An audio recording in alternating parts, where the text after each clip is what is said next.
no one wanted to swim in the water anymore. This caused enormous stress and burden to the environment. 2016, we invested a lot for the sorting plant. And then it becomes a fuel for us.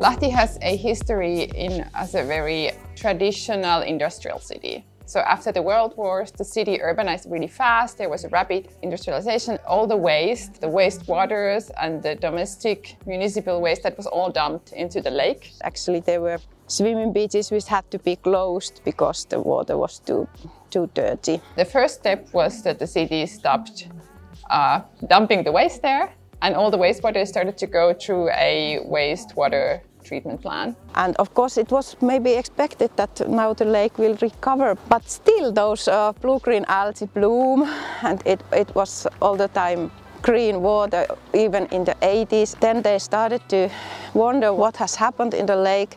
The whole ecosystem has changed. En gros, la pollution du lac a entraîné de forts taux de nutriments minéraux dont les algues bleu-vert se nourrissent. L'eau devient alors trouble, peu oxygénée et certaines espèces disparaissent. In the 80s, a huge restoration project started. So they restored basically the whole food web of the lake. At the time, it was the largest food web restoration project in the whole world. It was also the first one in Finland, and after that it has been applied in many other lakes. Lake Vesijärvi has been an example of successful restoration.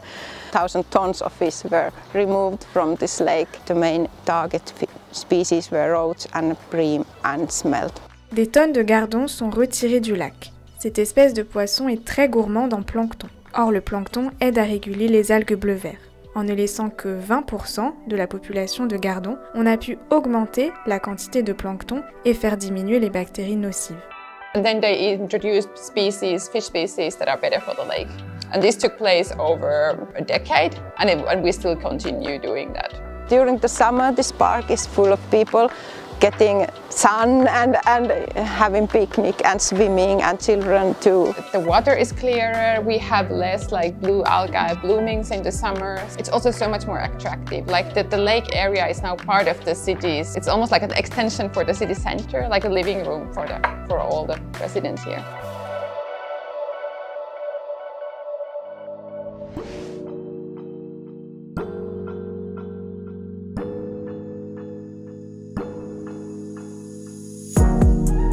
So, in addition to cleaning the lake, one key point is the waste management system that we are now able to utilize 99% of all the waste. Mais en 2007, seuls 45% des déchets municipaux étaient traités. Aujourd'hui, seulement 1% finit à la décharge.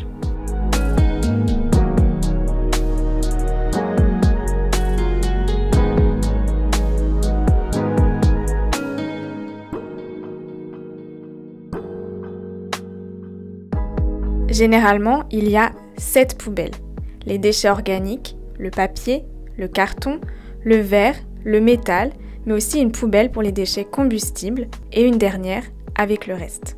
If you are sorting the waste material at the source, yes, that's the best way to increase the recycling rate. No machinery can do it if you have mixed or spoiled. But basically we are separating from the mixed waste materials that can be recycled. Plastic is the main material that will go further for processing or for recycling. Le papier, le carton, le verre, le métal et certains plastiques sont recyclés. Les déchets organiques servent à fabriquer du compost ou du biogaz, et les déchets dangereux subissent un traitement adapté. Le reste est brûlé pour produire de l'énergie.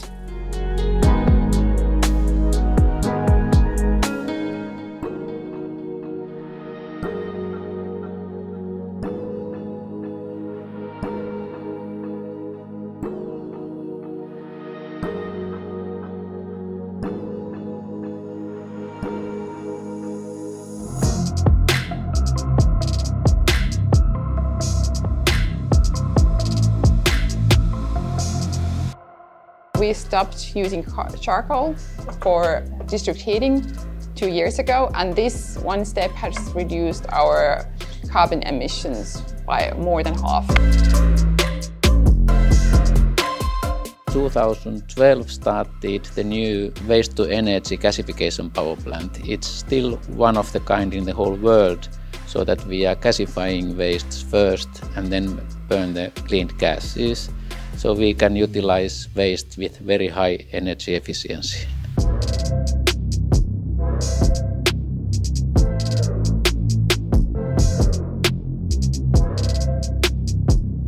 We have 250,000 tons annually, and we make 50 megawatt electricity, 90 megawatt district heat.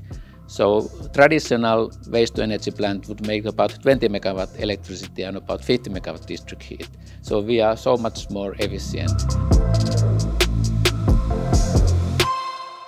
Then the new biomass power plant, it's combusting all kind of wood wastes. So it can be bark from the wood or branches or, let's say, residues of forest industry, wood industry. But we are not cutting the trees to become a fuel. We take the residues from the wood to become a fuel for us.